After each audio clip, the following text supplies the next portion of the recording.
por favor? ¿Alguien por ahí? Todo perfecto. Muy bien. Excelente. Bueno, vamos a comenzar ya con la cuarta sesión con nuestra penúltima sesión de capacitación sobre Azure. Hoy día nos toca ver lo que es la migración e integración de datos con Azure Data Factory. No sé cuántos de ustedes han visto Azure Data Factory, ya lo han utilizado, o si para todos es algún servicio nuevo. De todas formas, vamos a explicar un poco una mirada general de lo que me permite hacer Azure Data Factory para trabajar con los datos que tengo en mi compañía, tanto a nivel on-premise como también a nivel de nube. Entonces, vamos partiendo. Bueno, los que ya me conocen, mi nombre es Rodrigo Núñez, soy parte del equipo de Ignite. Yo me enfoco más en la parte, actualmente en la parte de soluciones de la nube, la parte de la arquitectura, crear modelos de arquitectura, administrar e implementar la plataforma.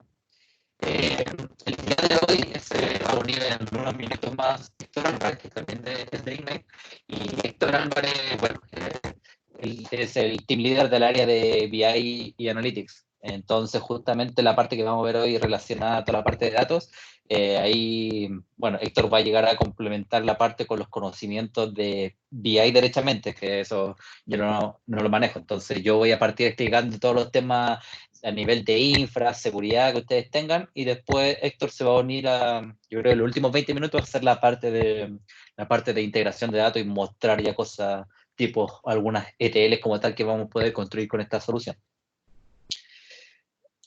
Entonces, bueno, el día 1 partimos con la introducción a la administración de Microsoft Azure, conocemos los modelos de nube ya.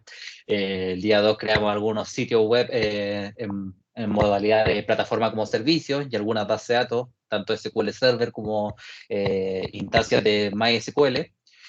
Ayer estuvimos viendo las plantillas ARM, que eran esta especie de documentos JSON que yo podía parametrizar y para poder reutilizarlo cada vez que tenga que crear nuevos recursos en Azure y no estar en todo momento yendo al portal de Azure y creando un recurso a mano, sino que en una plantilla poder levantar de 2 a 10 servidores en cosa de minutos. Entonces hoy ya nos toca ver la parte de migración con Azure Data Factory. Y al igual que los demás días, vamos a partir un poco con algunos conceptos clave que ustedes tienen que conocer y después ya nos vamos a hacer un ejercicio técnico real que ahí tenemos preparado. También, bueno, les voy a pedir que, esto ya es más o menos repetido, pero los que se conectan por primera vez hoy, que todas las preguntas me las vayan realizando directamente por el audio para así yo no estar viendo la ventana de chat y me concentro en el contenido. Bueno, entonces, ¿qué es lo que es Azure Data Factory? Azure Data Factory es un servicio de integración de datos que tiene Microsoft.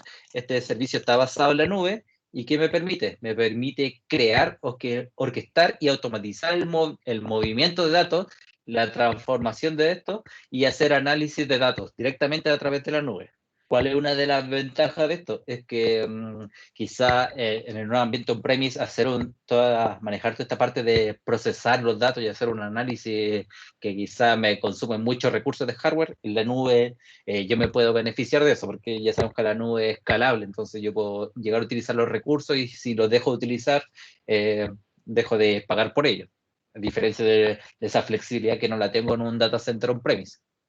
Entonces, si vamos viendo cada uno de estos términos, ¿a qué se refiere con crear? Azure Data Factory puede nativamente crear operaciones de movimiento y transformación de datos.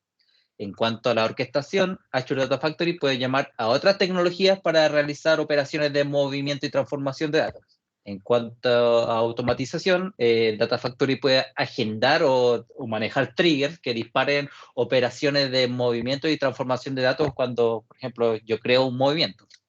Y la transformación a qué se refiere, que Azure Data Factory tiene la capacidad de realizar transformaciones de datos tanto con su motor nativo en Data Factory, o llamar a otras tecnologías para realizar transformaciones, o también ocupar lo que, o sea, algunos ya pueden conocer, que un componente de SQL Server que se llama Integration Services, en donde yo creo mis ETLs para mover datos o transformarlos de alguna forma. Quiero que, bueno, justamente aquí en la otra slide vamos a poder verlo. ¿Cuál es el proceso que utiliza Azure Data Factory? Entonces, Azure Data Factory, su proceso resumido, son 4 fases principales. La primera fase es la conexión y la recolección de datos. ¿Qué es lo que es esta parte? Aquí donde uno se conecta al origen de datos y recolecta datos a través de unos objetos, unos recursos que se llaman los pipelines. ¿Qué son los pipelines? Imagínense que los pipelines pueden ser la ETL en un motor, en otro tipo de motor de análisis de datos. Por ejemplo, en SQL Server, que las ETL se llaman los paquetes de Integration Services. En Oracle hay una ETL que se llaman ODI. Entonces aquí en Data Factory las ETL se llaman pipelines. Entonces este concepto de los pipelines lo vamos a, o sea, y ustedes después cuando sigan interactuando con este servicio lo van a ver recurrentemente. Luego tenemos el proceso de transformación y enriquecimiento.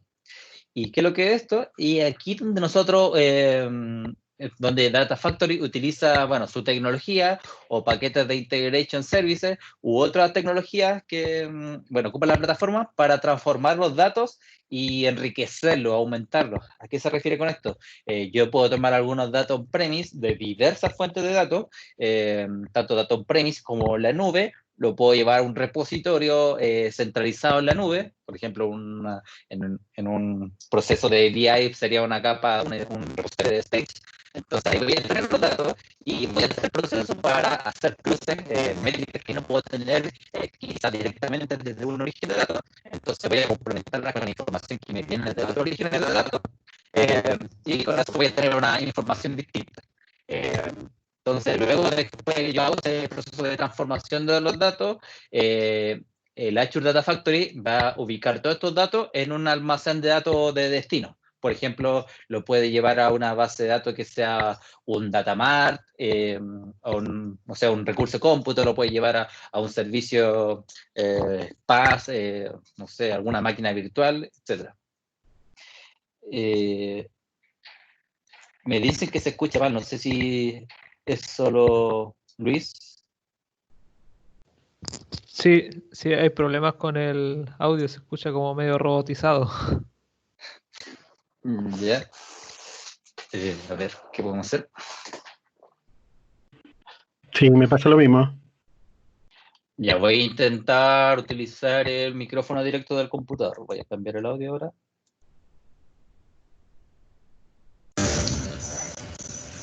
Ya, ¿me pueden decir si me escuchan bien ahora? ¿O igual? Mejor, No. más fuerte, pero mejor. Mejor así. Ya. Tal cual, sí. Ya. Perfecto. Entonces, bueno, una vez que, voy a retomar un poquito lo último, una vez que tenemos los datos transformados, sacamos los valores que nosotros requeríamos, hicimos los cruces necesarios, hacemos el proceso de publicación, que la publicación es llevar los datos a un recurso de cómputo, a un almacén de datos. Por ejemplo, podría ser que nosotros llevemos estos datos a un, bueno, les comentaba, un data mart, un data warehouse, etcétera, o podríamos llevarlo a alguna tecnología que me permita consumir esa información, como por ejemplo por el lado de Microsoft, el Power BI. Entonces, nosotros con Power BI podríamos consultar estos datos que recolectamos desde diversos datos on-premise y algunos en la nube. Y finalmente, como cualquier otra tecnología que realice movimiento y procesamiento de datos, siempre pueden ocurrir errores en este proceso. Entonces, el monitoreo es una parte importante de la solución y Data Factory tiene ahí una vista únicamente a monitorear todas las actividades de procesamiento de datos que esté realizando. Seguimos. Entonces, ¿cuáles son los componentes de Data Factory? Los componentes de Data Factory, aquí están bueno, son justamente los principales. Primero tenemos los pipelines. Yo ya les comenté que los pipelines son esta especie de, o sea, la forma más fácil de que nosotros lo podamos asociar es que piensen que es una ETL, que va a tener instrucciones de actividades. Entonces, un pipeline finalmente es una agrupación lógica de actividades que en conjunto van a realizar una tarea. Entonces, y luego tenemos las actividades. ¿Qué son las actividades? Las actividades que son parte de un pipeline, está dentro de un pipeline, definen acciones que se van a realizar sobre los datos. Veamos un ejemplo. Por ejemplo, en el laboratorio o en la demo que vamos a hacer ahora, vamos a hacer una actividad, vamos a crear una actividad de una copia de datos. Desde un servidor SQL Server on-premise, tenemos montada una base de datos, tenemos obviamente tabla, está poblada esa base de datos, y vamos a copiar todos esos datos a una base de datos, a un servicio PaaS en Azure.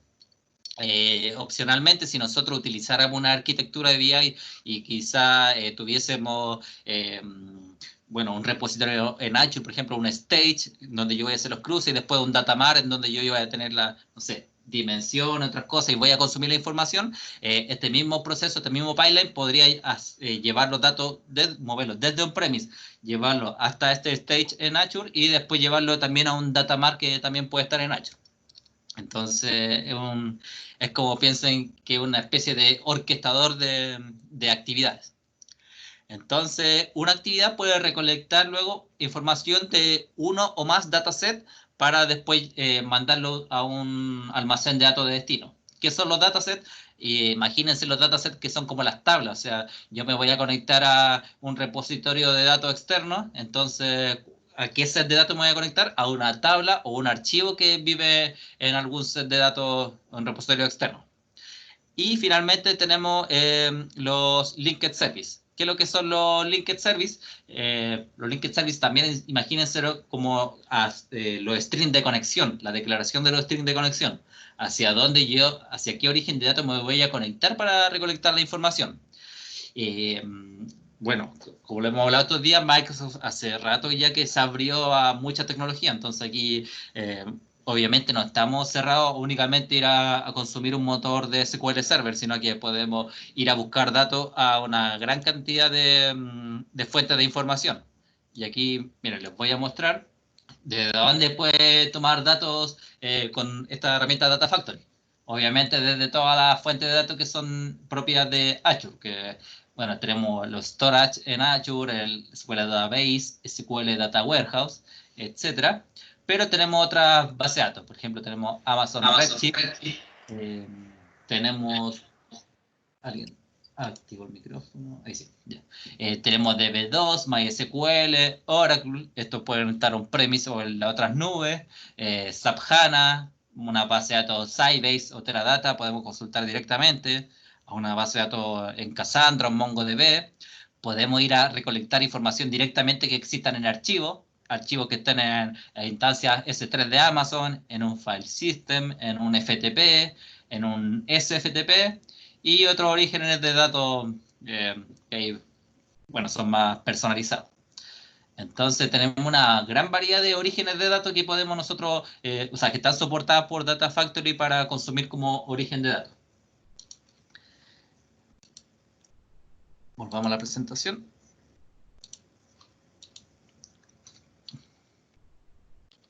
Entonces, vamos ya ahora a hacer el proceso de cómo, lo vamos a hacer un poco en menor escala, pero cómo ustedes debiesen hacer este proceso de Data Factory.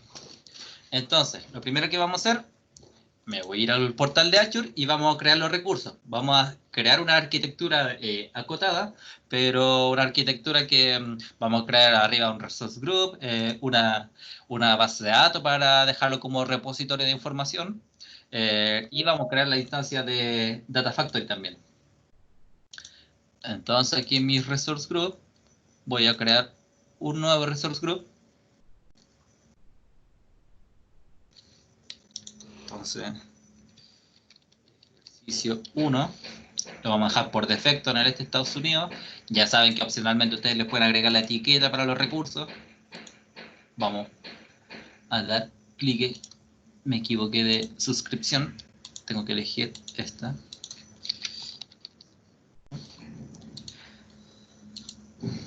Le damos clic en Create, se creó el grupo recursos. Vamos aquí y lo primero que vamos a crear es la base de datos.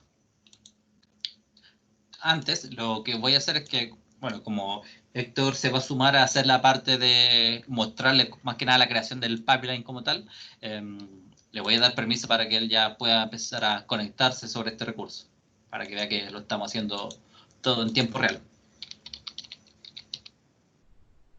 Entonces, aquí le di permiso a Héctor, le di permiso de contributor sobre todo el grupo recursos. Esa es la forma también como uno debiese manejar la parte de privilegio en Azure. No dar permiso a la suscripción completa, sino que al grupo de recursos que va a interactuar en un área de negocio. Por ejemplo, a Héctor le acabo de dar el permiso de contributor, que significa que él va a poder hacer operación, crear recursos, pero lo único que él no va a poder hacer es asignar privilegio a otra persona sobre ese grupo de recursos. Entonces, ejercicio 1, y vamos a crear una base de datos. El nombre de la base de datos, Ignite DBDF, y tenemos que crear aquí una instancia de servidor de SQL. Ignite Server, a ver si está disponible ese nombre. Sí. Entonces, vamos a dar la password.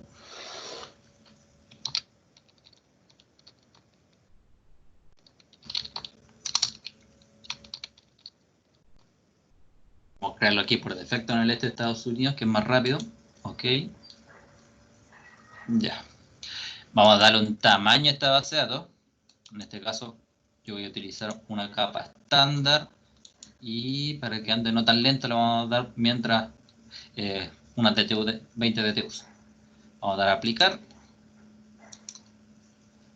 Siguiente, me voy a networking. Si quiero dar acceso a servicios, por ahora no. Configuraciones adicionales, yo puedo tomar, o sea, cuando estoy creando una base de datos en Azure, puedo elegir si la creo desde un archivo respaldo que yo tengo, algún punto back, o puedo elegir una base de datos de ejemplo. Y en este caso Microsoft automáticamente me inserta los datos, me crea la base de datos AdventureWorks. En este caso vamos a darles ninguno, la collection por defecto, voy a dejar esa. Si quiero poner etiquetas o no, veo todos los parámetros que agregué y le doy clic en Create. Entonces ahí inicia el despliegue de este recurso.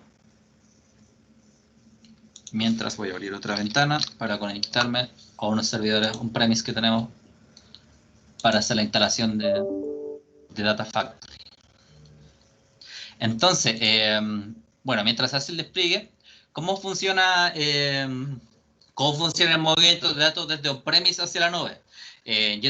Antiguamente había una versión 1 de Data Factory en que esto, o sea, yo tengo que levantar un servicio a nivel on-premise que se va a conectar hacia todos los orígenes de datos. Anteriormente se llamaba un gateway, pero hoy día se llama Integration Runtime, que es básicamente cumple la misma información. Este Integration Runtime tiene como un agente que está enlazado al servicio de Data Factory, entonces esto quiere decir que Data Factory no se va a conectar directamente a la base de datos de Internet, hacia la IP de la base de datos, sino que él únicamente se conecta a través de Integration Runtime y le manda las consultas que requiere o le manda las instrucciones para que el Integration Runtime se conecte al origen de datos a buscar la información que él necesita y luego esto sea cargado en la nube.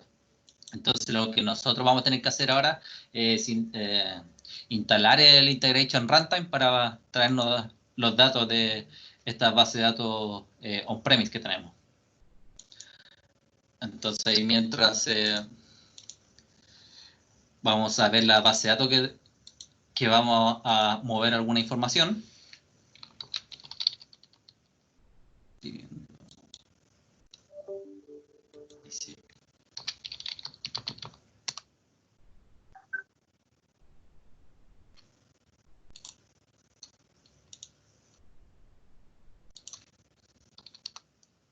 Mientras me conecto acá, bueno, aquí donde nosotros tenemos nuestra base de datos que vamos a mover la información.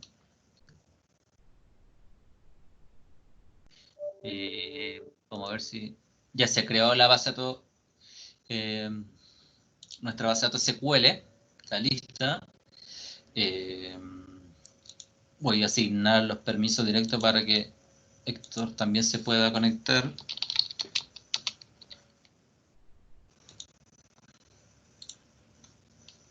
Vamos a guardar esto. Entonces Héctor después va a poder entrar directamente con su cuenta de Office 365 a esta base de datos, que es un tipo de autenticación que soporta estos servicios PaaS en Azure. Entonces ya tenemos creada la base de datos y nos falta un componente que sería el Data Factory. Entonces me voy a clic a añadir y escribo Data Factory, me aparece acá Data Factory, Create. Entonces voy a crear un Data Factory ejercicio 1. ¿Cuál es la versión? La versión siempre por defecto que me va a sugerir la versión 2 porque la versión 1 ya está quedando sin soporte. Es la primera versión que salió de Data Factory, pero hoy día ya en realidad con todo el tiempo que ha pasado ya ha sido muy mejorada, entonces ya no se ocupa. En este caso no voy a ocupar un repositorio de Git, voy a crear todo directamente aquí manualmente. Entonces voy a dar clic en Create.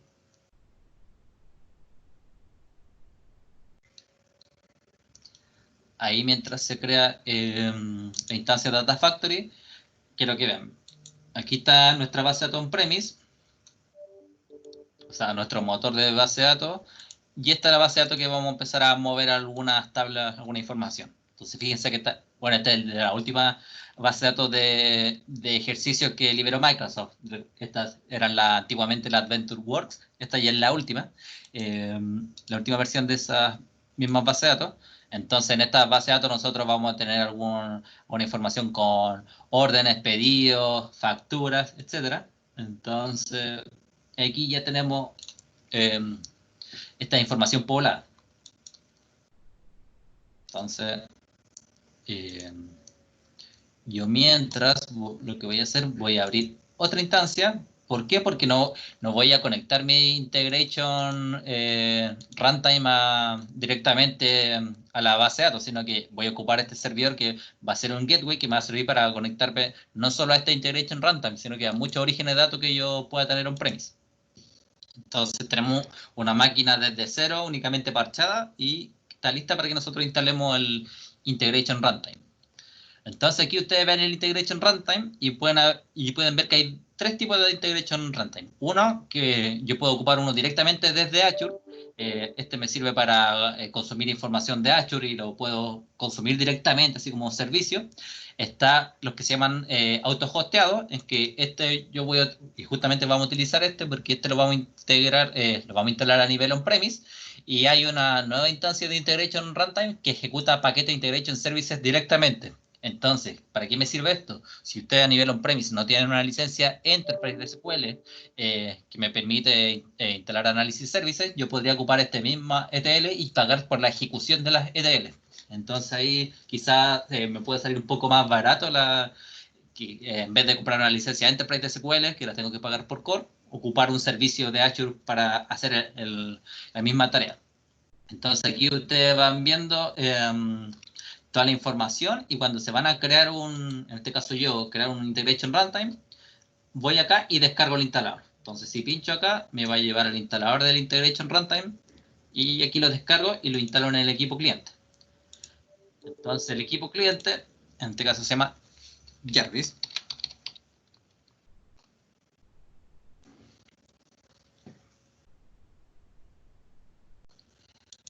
Se creó también el Data Factory. Después vamos a mostrar el recurso. Entonces, como les dije, esta máquina no tiene ningún motor de base de datos, no tiene nada instalado, está parchada. Entonces, lo que vamos a hacer, bueno, y ustedes tienen que preocuparse de que la máquina que ustedes decían que va a ser el gateway, obviamente tiene que tener conexión hacia los motores o los orígenes de datos donde ustedes se van a conectar. Esta máquina yo ya hice la regla de firewall para que pueda conectarme a la otra máquina que tenía el motor de base de datos. Entonces vamos aquí a hacer la instalación del runtime. Yo ya lo tenía descargado para que no fuera tan lento.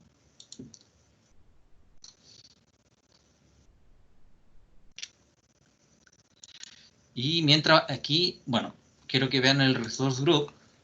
Entonces, en este Result Group únicamente tenemos 3 componentes, que es la base de datos que recién creamos, esta base de datos PaaS, que está dentro de una instancia de SQL Server, pero que también es plataforma como servicio, y está nuestro Data Factory.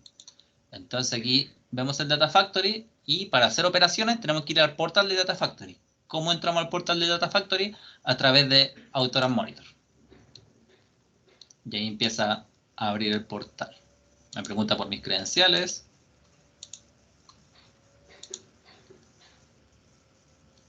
Y aquí tenemos el portal de Data Factory. Y fíjense que hay unos videos de explicación del Data Factory, entonces está todo como bien consolidado en este portal. Entonces tengo una ventana de inicio, después aquí tengo la parte donde tengo mis recursos, tengo los pipelines, ahí las pipelines, acuérdense que es donde la agrupación de la actividad que yo voy a realizar, copia de datos, movimiento, transformación, tengo los datasets que van a ser como la representación de las tablas de origen y destino de la información. Y aquí tengo la sección de monitoreo, en donde yo voy a ir monitoreando cada actividad que realiza el pipeline. Entonces, aquí ya le queda poco a la instalación del Integration Runtime. Entonces, se instala esta gente. Recuerden que yo no he hecho ningún parámetro todavía. Estoy instalándolo desde cero desde el sitio Microsoft. Entonces voy a tener que hacer voy a tener que ahora registrar este Integration Runtime y asociarlo con este Data Factory. Es el paso final. Entonces aquí le doy clic en finalizar.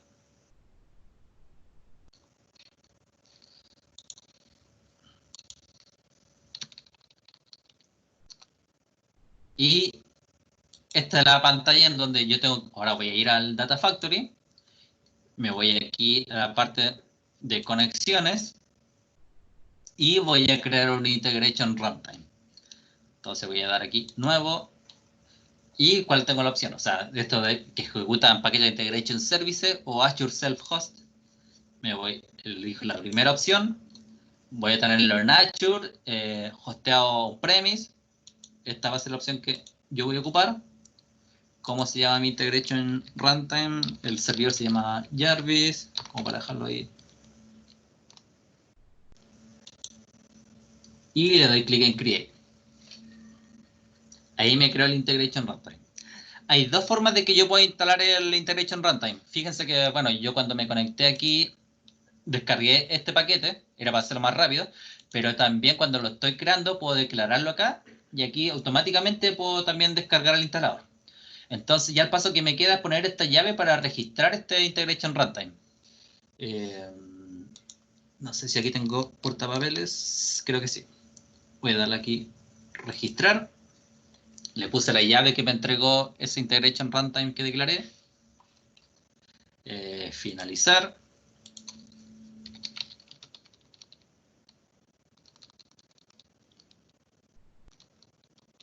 Ahí está inicializando el Integration Runtime.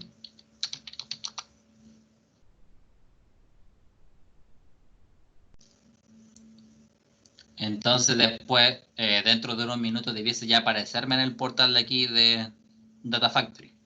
Entonces ya yo cuando tenga esta conexión lista, ya yo voy a ser capaz de ir declarar desde Data Factory, ir a buscar una query directamente hacia el motor de base de datos que ya les mostré.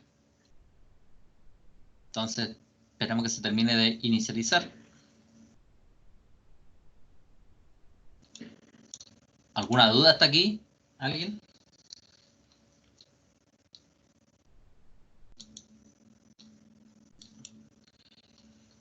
En la parte que vimos ayer, dentro del que yo les mostré que había unos sitios de arquitectura, ustedes también pueden basarse aquí hay una arquitectura que utiliza Data Factory, sobre todo la parte de analítica. Entonces, por ejemplo, hay una arquitectura bastante interesante, como automatizar el BI a nivel corporativo. Yo veo ese tipo de arquitectura y es parecido a lo que estamos haciendo nosotros. O sea, estamos conectándonos a un origen de datos on-premise, estamos utilizando Data Factory. ¿Por qué? Porque vamos a crear unos pipelines para ir a copiar información de acá y llevarla a un storage. En este caso, nuestro storage va a ser una base de datos HSQL. Y finalmente, ahí vamos a ver si alcanzamos a hacer una visualización a través de alguna herramienta como Power BI u otra. Entonces, bueno, aquí se acaba de unir Héctor. Héctor, Buenas ya tenemos tardes. instalados todos los componentes. Ok, Y hay un resource group que se llama ejercicio 1. ok, ya. Ya, entonces ahí ya te cedo, toma control nomás con tu máquina. Ya. Buenas tardes a todos. Para quien no me conoce, soy Héctor Álvarez. Estuve dictando los cursos de Power BI que estuvimos desde la semana pasada hasta el lunes partiendo. Y bueno, Rodrigo me pidió ahora que me encargara de mostrarles esta integración que uno puede lograr entre una base de datos que podemos tener on-premise con una base de datos que está en la nube utilizando Data Factory como integrador. Bien.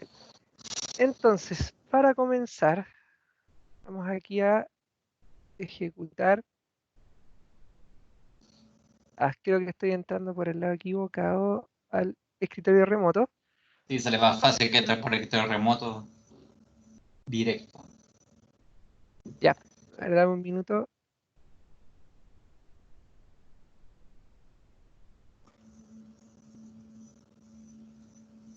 De ahí les pido que esperen un momento que está cargando la vista acá. Mientras tanto, Rodrigo, disculpa, hasta el momento, ¿qué es lo que ya tienen creada la base de datos en la nube en blanco? ¿Está el Integration Runtime creado también? Está creado y registrado. Sí, o sea, creamos la base de datos, te di permiso sobre la base de datos, no hice nada a nivel de firewall, creé el Data Factory y registramos la llave del Integration Runtime a la gente que instalamos en premise. Ya, ¿Ya? perfecto. Te hago una consulta, Héctor. Sí. ¿En qué escenario o sea, son como recomendados para utilizar Data Factory? ¿Cuál es el escenario Eh, que... bueno, de acuerdo a las diferentes tareas que presenta, hay una inicial que es simplemente migración de datos. ¿Ya? Hay una opción que te permite, a ver, déjenme por acá, parece que se me quedó pegado creo que se me O quedó sea, pegado el Chrome. sí, estoy pensando más que nada si solamente es como dentro de un contexto de BI o me sirve como una Ah, herramienta de migración de no, datos, etcétera. puede ¿Cuáles son las servir, posibilidades que tengo? claro, hay unos laboratorios iniciales que ustedes podrían buscar que te, te dejan, por ejemplo, hacer migraciones de bases de datos, propiamente tal. ¿Ya? La gracia que tiene eso es que de repente uno puede pensar que es complicado o complejo hacer una migración de un sistema transaccional que pueden tener en un sistema on-premise para llevárselo a la nube, pero no es tal. Hay algunas tareas de Data Factory que me permiten hacer eso.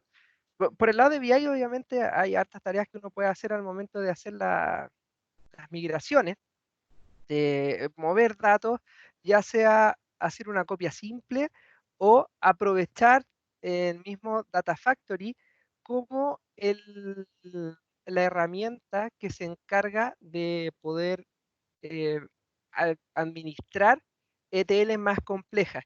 Si bien uno puede usar el Data Factory para poder construir los pipelines, que son la forma más rápida de poder hacer este movimiento de datos, también Data Factory, de acuerdo a una configuración previa que uno puede hacer, se puede encargar de ser el orquestador de todos los procesos de ETL que uno pueda desarrollar a través de Integration Service.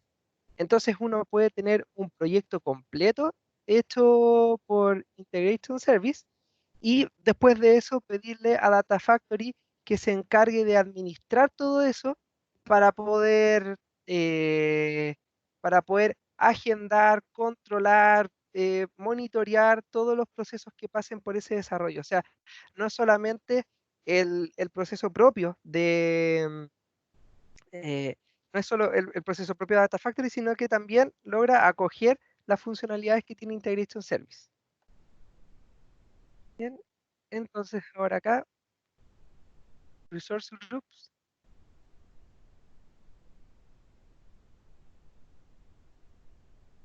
Ya. Entonces me dijiste, Rodrigo, que aquí era el ejercicio 1. Correcto. Entonces acá tenemos el Data Factory ya creado. Y vamos a entrar aquí al portal.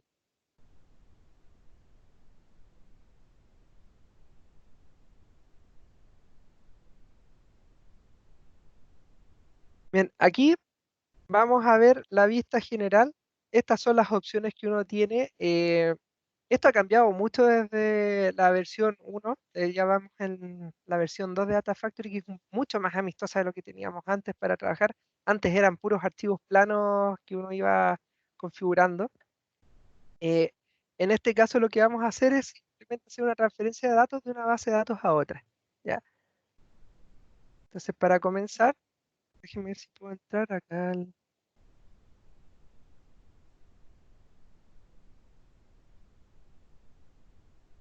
Aquí.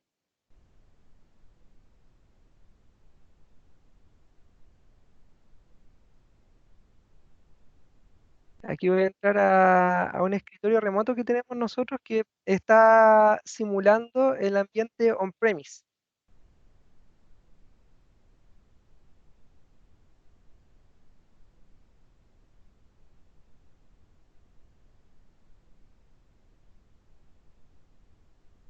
Bien.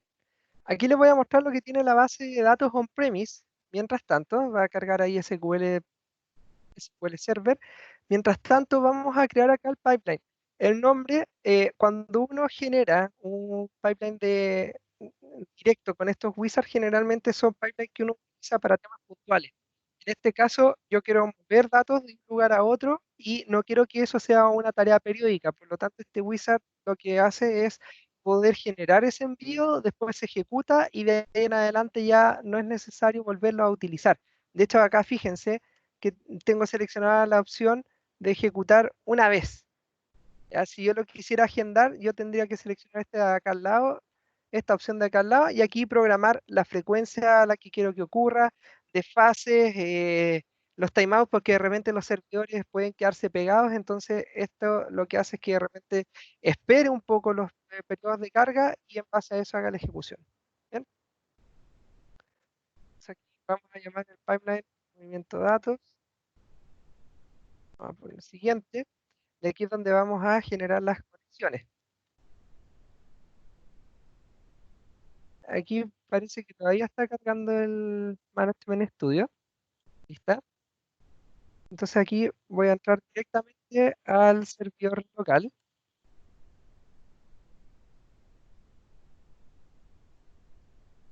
Esta base de datos es una base de datos transaccional que tiene una serie de información de un portal de ventas. Entonces tengo información de las ventas, tengo información de las bodegas, en términos de los ítems, descripciones de los ítems, información de las ventas de las órdenes.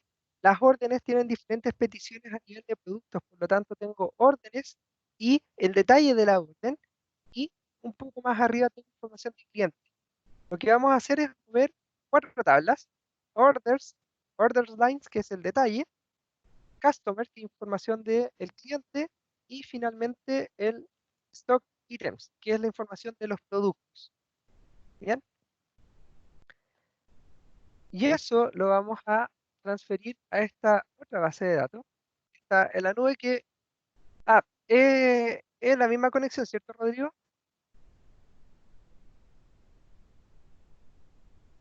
Es una base de datos nueva que creamos, entonces hay que ver ahí, poner la regla, no sé si es que es necesario Ya. para que, Pero para que Data Factory pueda escribir ahí. ya, entonces, déjame ver la dirección acá en el recurso. A ver cómo llamaron a la base de datos esta vez. Ah, se llama Ignite Server. Entonces aquí para Ignite Server. Si se no sé si esto ya lo habían visto, pero la conexión en ese sentido es bien directa. De hecho, uno entra aquí a la información de la base de datos y te muestra cuál es el string de conexión para entrar desde SQL Server, que es lo que está acá a la derecha. Entonces, uno puede digitar o presiona aquí el botón copiar. Con eso yo llego acá y me logueo a la base de datos.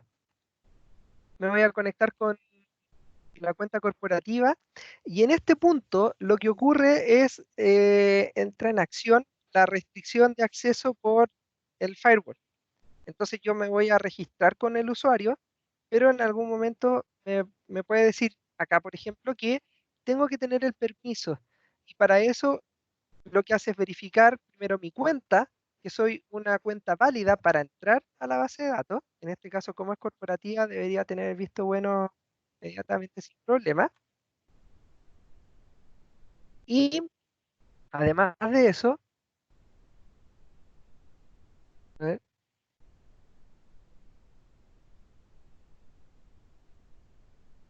y después de eso, lo que hace una vez que me identifica a mí como un usuario válido, es ver el rango. Por ejemplo, uno aquí puede tener una conexión a nivel de rango de IP, que puede ser el rango IP que te entrega el router, o puede ser puntualmente mi IP de la máquina, que es la que está acá abajo, que es la IP local. Yo en este caso voy a utilizar el local. Y con esto ya la máquina tiene el permiso para poder entrar a esta base de datos. Entonces aquí puedo ver la INI-TV está lista, y en este caso vamos a ver aquí la lista de tablas, no hay tablas. Bien, entonces estas son las dos bases de datos que vamos a utilizar. Vamos a crear primero una conexión al nivel on-premise, así que vamos a crear una nueva. Vamos a buscar aquí la conexión SQL Server. La vamos a llamar porque esta conexión después yo la puedo identificar más adelante, va a quedar guardada. Entonces, poner nombre para reconocer, llamar servidor on-premise. Y acá es donde entra la descripción de el gateway o la conexión que permite que los servicios en la nube puedan conectarse a aplicaciones on-premise. En este caso, Rodrigo la llamó Jarvis Integration Runtime. Entonces, voy a seleccionar esa conexión. Ahora voy a identificar el nombre del servidor, y como pudimos ver acá, se llama, en este caso tiene que ser todo este texto, Nick Fury Local Instance. Vamos a escribir acá.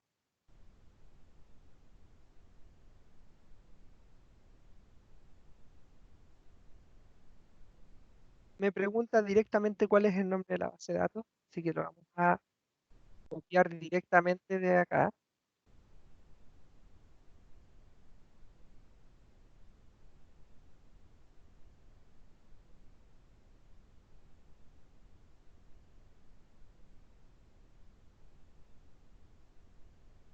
Vamos a abrir aquí, a ver el nombre de la base. Un poco largo el nombre. Wide World Importers. Ahí. La autenticación en este caso, a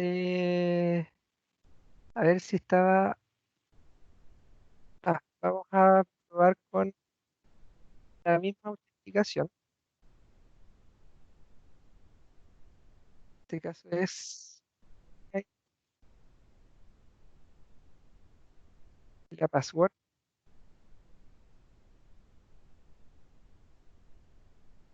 A validar que esto esté funcionando. Acá, como siempre, hay un botón para testear la conexión. Si funciona, va a aparecer acá en verde que fue exitosa, y si no, va a aparecer ahí un icono rojo diciendo que no se pudo conectar. Vamos a ver cómo funciona esta parte. Conexión exitosa. Aquí, obviamente, la autenticación corrió por el usuario de Windows, que es el que tengo acá en el escritorio remoto. Eventualmente, con las configuraciones que ustedes hagan, pueden utilizar un usuario de base de datos. ¿Ya? Que ahora vamos a crear esta conexión. Aquí lo único que estamos haciendo es pedir el acceso hacia la base de datos. ¿Ok? Y esta es la base de origen. Ahora lo que tenemos que hacer es una conexión hacia el usuario de destino. Pero antes, ya que tenemos seleccionado este servidor, el paso siguiente, bueno, aquí vuelve a validar la conexión. Y una vez que la valida, la pregunta es, ¿a dónde me tengo que ir a conectar? Entonces vamos a seleccionar las tablas que les mencioné anteriormente. Aquí yo las puedo buscar de forma manual, buscando dentro de la lista, o puedo escribir el nombre arriba, sacar todas las que se llaman order, cargar order lines y orders, y la última que se llama stock item, stock items. Acá. Bien. Ahora seleccionamos siguiente.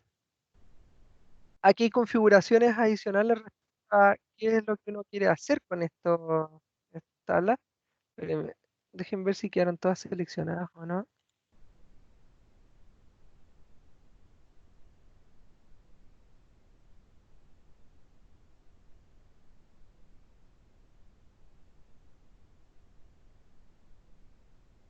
Parece que no las había tomado todas, así que las voy a volver a seleccionar de a una.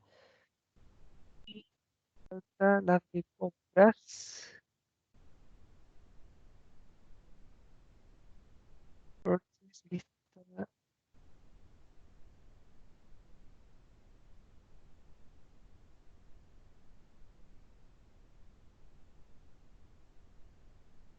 Bien, ahora vamos a verificar que estén todas seleccionadas.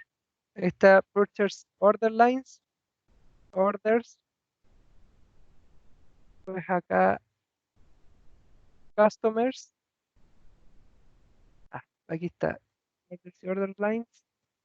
Y por último, el Stock Items. Las que había seleccionado antes que estaban acá, estas no van. Ya, tenemos 4 tablas.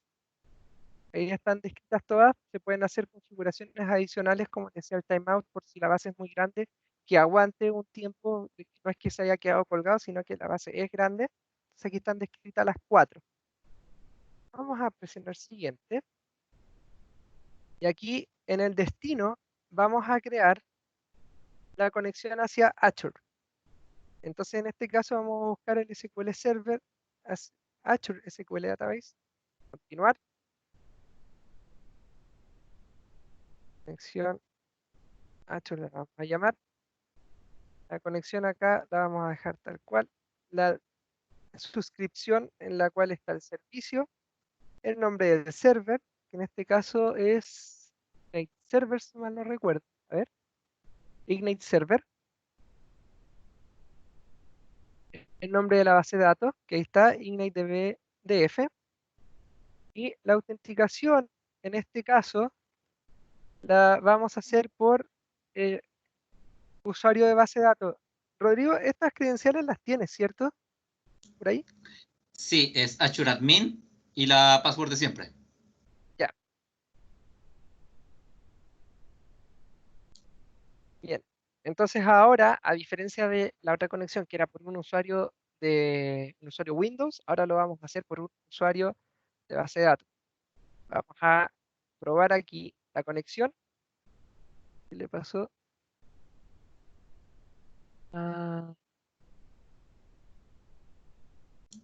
Justamente es el tema de Firewall. Y ese era el que estábamos esperando. ¿Por qué? Porque el servicio de Data Factory no puede conectarse a la base de datos. Ujú.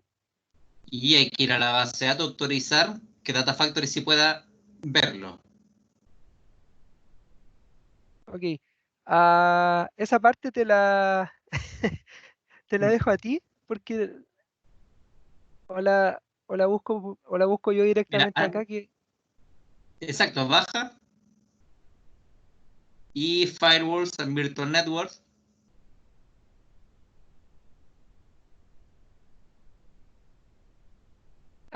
Aquí. Y exactamente, permitir que los servicios de Azure puedan acceder a este Claro. servidor. De Entonces, así momento no le damos está. permiso a cualquiera, sino que, o sea, no, Claro. no vamos a tener que autorizar cada servicio uno por uno, sino que completamente. Entonces acá vamos a poner yes. Vamos Yes. a guardar la configuración. Ya. Dice que esto actualizó las reglas, entonces vamos a ver si es que esto es directo o hay que volver a hacer la conexión. Hacemos test. Y en este caso pasó. Bien.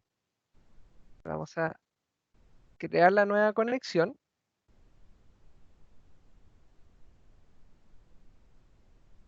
Ya está creada. Aquí si en algún momento quieren hacer algún cambio respecto a la conexión, como pueden ver aquí tienen un lápiz, entran acá.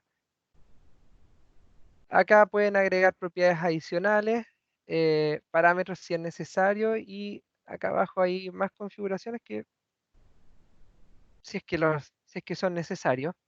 ¿Ya? Entonces vamos a conectarnos directamente a esta base.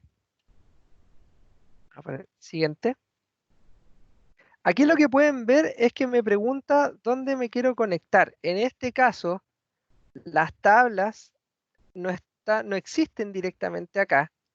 Entonces, para simplificar el trabajo, lo que voy a hacer es crearlas directamente vacías dentro de la nueva base de datos. Solamente voy a dejar la estructura, ¿ya? Para poder hacer el trabajo rápido. Aquí, desde el punto de vista del modelamiento en sí de la base de datos, en ocasiones ustedes van a necesitar tener configurada la base de datos previamente, ¿ya? Eso quiere decir que en algún momento ustedes van a tener que tener el modelo de datos preparado para hacer la integración. Sin embargo, hay una opción al momento de hacer las migraciones donde ustedes podrían crear en el momento la estructura de la base de datos a la cual va a llegar, ¿ya? Pero ese no es el camino que estamos siguiendo ahora. Entonces, pero ustedes pueden ver después en la documentación que hay una opción donde a mí me deja poder construir en el camino la estructura de base de datos que a la cual yo voy a migrar. Aquí voy a hacer un par de cambios para que el esquema, para simplificar la creación de la base. Entonces, esta es la tabla de las órdenes. Ahora vamos a seleccionar acá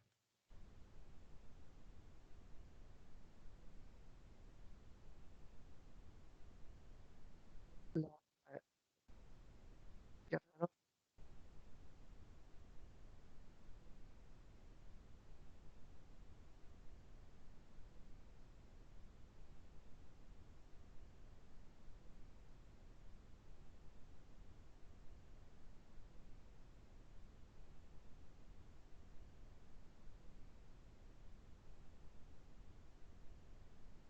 Y aquí, con lo que voy a hacer ahora, se los voy a mostrar antes de copiarlo aquí.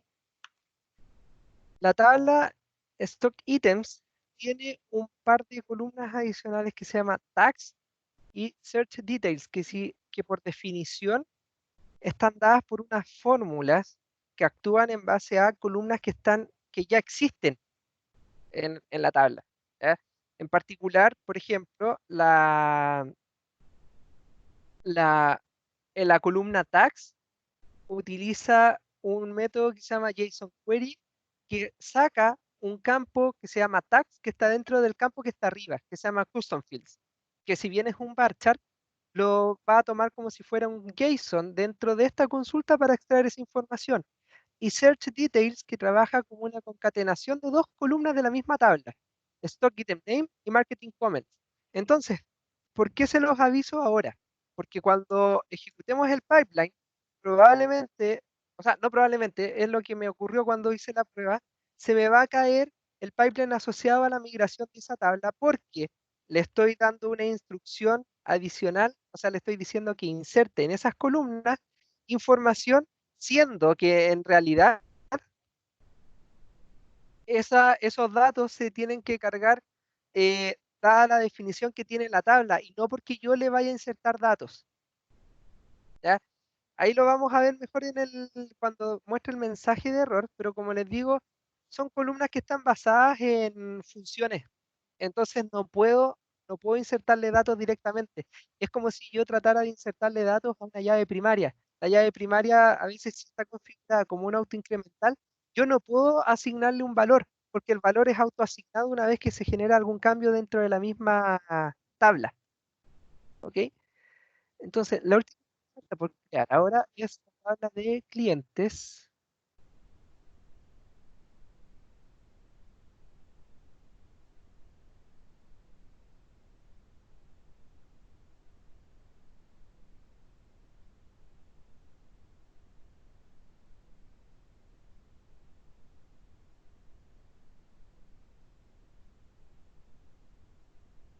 Entonces vamos a crear acá la última tabla.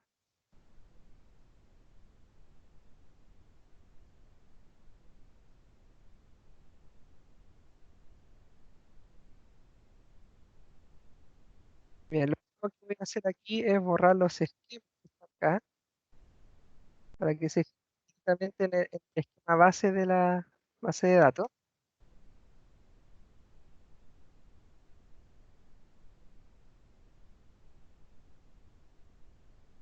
Bien, con eso ya se ejecutó la consulta. Si yo actualizo aquí la base de datos de Azure y veo las tablas existentes, voy a ver que ya están las 4 tablas.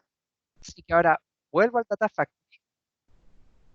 Le voy a pedir que me actualice la información de la base de datos. Me va a mostrar que están las 4 tablas.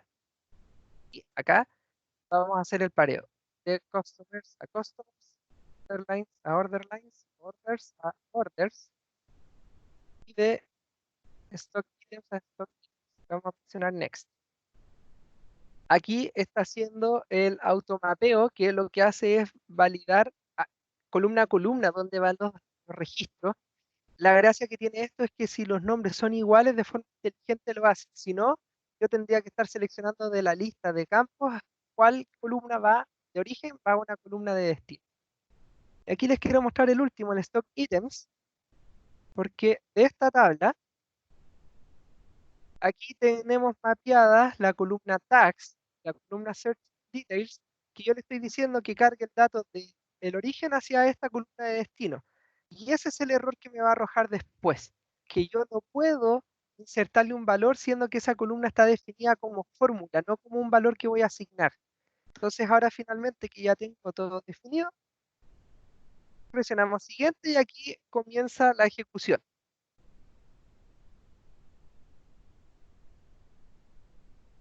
Ahora aquí lo que me está avisando es que se están ejecutando los pipelines después de hacer todas las validaciones. Se crean dataset y pipelines temporales que ya les voy a mostrar acá en el monitor. ¿Dónde están? Aquí se van a dar cuenta que en el monitoreo de todo esto aparece el nombre, movimiento datos, que es el pipeline en sí que creamos. Dentro de él, en el detalle, vamos a ver las 4 tareas que se van a ejecutar.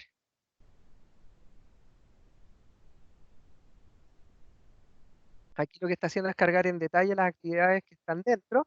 Y si se fijan aquí, ya aparece 2 exitosas. Que si yo aquí al lado pincho el origen, veo cuál es la base. Voy a bajar un poco.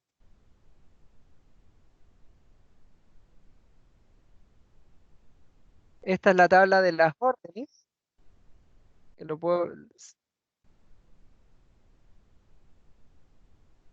aquí, si yo puse estos antidibujos, me va a mostrar cuál fue la tarea que hizo, de dónde hasta dónde, cuánto se demoró. Si se fijan, las transacciones fueron muy breves, 30 segundos, 16 segundos. Este que se cayó a los 14 segundos y esta que todavía está en progreso. Si yo quiero actualizar esto, presiono aquí el botón refresh y voy a ver si las tareas ya terminaron. Entonces veo que hubo 3 exitosas y una que falló. Entonces, si yo quiero ver la información asociada a la que se cayó, veo acá al final que aparece la columna de error, un botón que me describe el error. Entonces el error, como les decía, es porque traté de insertar datos en la columna tags y en la columna search details. Solamente para mostrar rápidamente acá, voy a hacer un select de las primeras 1000 filas para la tabla orders que debería tener datos, porque se ejecutó bien. Entonces ahí tengo esa con datos y stock items, que es la que se me cayó, le voy a hacer la misma consulta y voy a ver que está vacía. Entonces lo que vamos a hacer, vamos a ejecutar nuevamente otro pipeline, y lo único que haga es esto. ¿Bien? Para eso vamos a volver al home. Ahora van a ver que es mucho más rápido porque voy a copiar los datos. Ese es el nombre, vamos a ponerle un nombre genérico. El origen va a ser la conexión de Azure, o sea, perdón, vamos a cancelar, vamos hacia atrás. Vamos a conectar al servidor on-premise. Y voy acá y me voy a traer los datos de stock items nuevamente. En el destino, ahora sí, me voy a conectar a Azure y le voy a decir que migre a stock items. Y acá en el mapeo vamos a hacer lo que no hice en la parte anterior. Vamos a buscar la columna tags. Me perdió. Aquí está. Y fíjense aquí que lo que voy a hacer es simplemente eliminarla. Eso quiere decir que no voy a migrar los datos de esa columna y tampoco para hacer details. Eso es todo lo que había que hacer. Ahora voy a presionar siguiente, siguiente, y vamos a ejecutar el pipeline. Mientras se ejecuta el pipeline, vamos aquí a conectarnos por Power BI a la base de datos.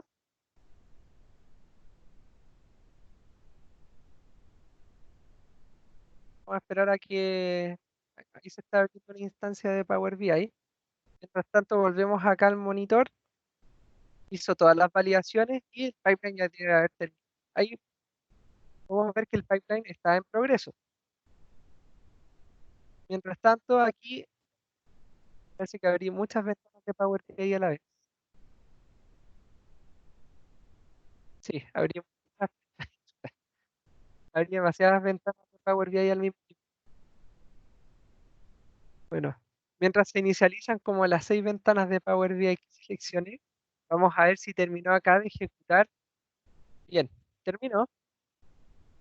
Entonces, mientras se abren todas estas pestañas de Power BI, vamos a volver aquí al SQL Server y vamos a ejecutar otra vez la consulta de stock items, a ver qué es lo que obtuve. Entonces, ahora sí puedo ver que tengo datos como para mostrar que el flujo efectivamente funcionó. La lista de productos. Y acá en Power BI, en cualquiera de las 5 ventanas que seleccioné, aquí vamos a conectarnos a Azure.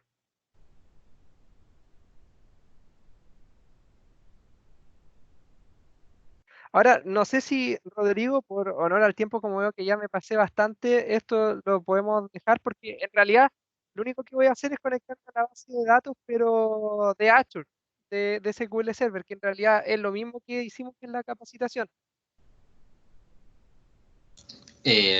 Sí, ya estamos pasados, pero no sé, o sea, si terminamos de hacer eso, hay que autorizar la dirección IP está autorizada, entonces debieses Sí, poder, la conexión debería ser más rápida esta vez. sí, sí, sí. O sea, al menos para mostrar, no hacer un dashboard ahora, pero sí Claro, mostrar que pudiste conectarte a la información. ya. Entonces, solamente, una salvedad. Les recomiendo cada vez que trabajen con bases de datos, porque en la capacitación lo hicimos con Excel, entonces, para que vean la diferencia. En bases de datos, traten, si es que no conocen el tamaño de la base, trabajar con Direct Query, porque si seleccionan Import, lo que van a hacer es traerse todos los datos a su máquina. Entonces puede que traigan traigan una cantidad muy grande de datos y puede caerse o su computador se puede saturar con la cantidad de información que tiene que manejar. Bien, aquí en las conexiones voy a aprovechar las credenciales de Azure para conectarme, dado que ya tengo el permiso por Firewall para entrar a la base de datos de Azure.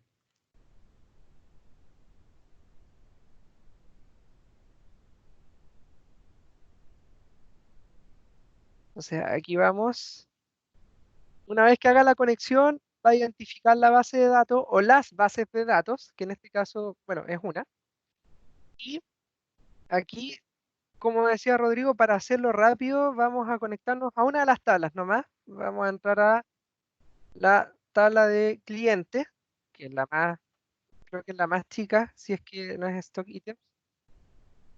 Bueno, ya que al final vamos a seleccionar todo nomás. Vamos a poner cargar acá. Y aquí lo que va a hacer es la conexión directa hacia la base de datos. ¿Ya? Lo que va a aparecer es un momento de carga para ver el esquema. Después van a aparecer acá a la derecha y con eso ya podemos hacer algo. ¿Bien?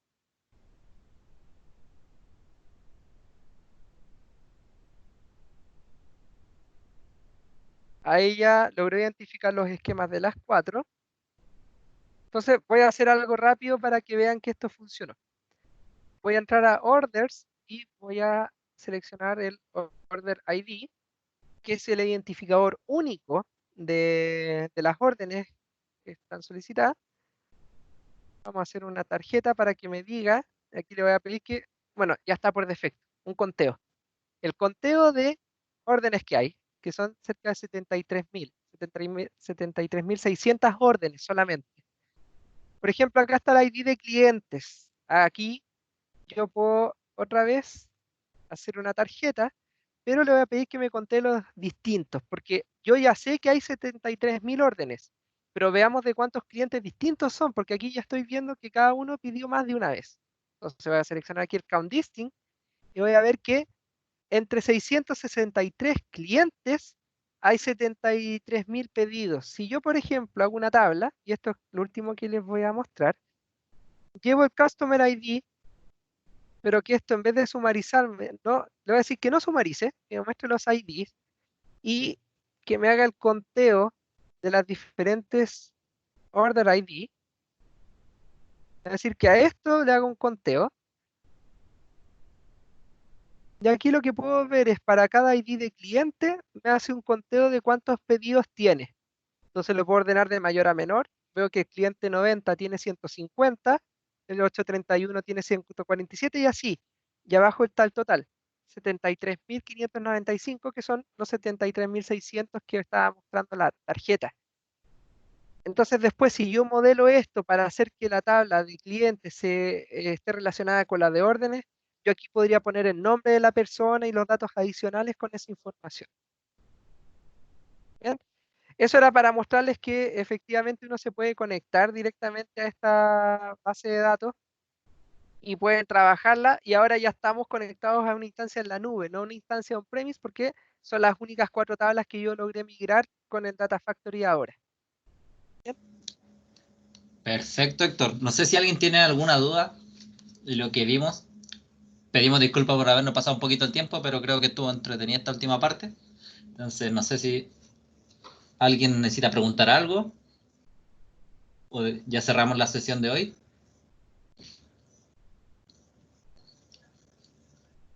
Al parecer no hay preguntas. Ya. Bueno, nos estamos viendo el día de mañana, en la última sesión que nos queda. También vamos a ver un poco de Power BI, pero ya, ya consultando algunos servicios de Azure como tal. O sea, no vamos a conectar a una base de datos, pero sí vamos a ver un poco de gestión de costos y monitoreo de algunos recursos. Así que eso, mañana nos vemos en la última sesión y yo estimo que podría ser menos tiempo, así que aprovechen de traer preguntas y aprovechamos la instancia de ir buscando y resolviendo dudas en el momento. Así que muchas gracias a todos por participar, muchas gracias Héctor también y bueno, ya mañana consolidamos todas las grabaciones, los videos y vamos a mandar todo consolidado. Muchas gracias a todos. Gracias. Hasta mañana. Gracias. Hasta mañana. Chau.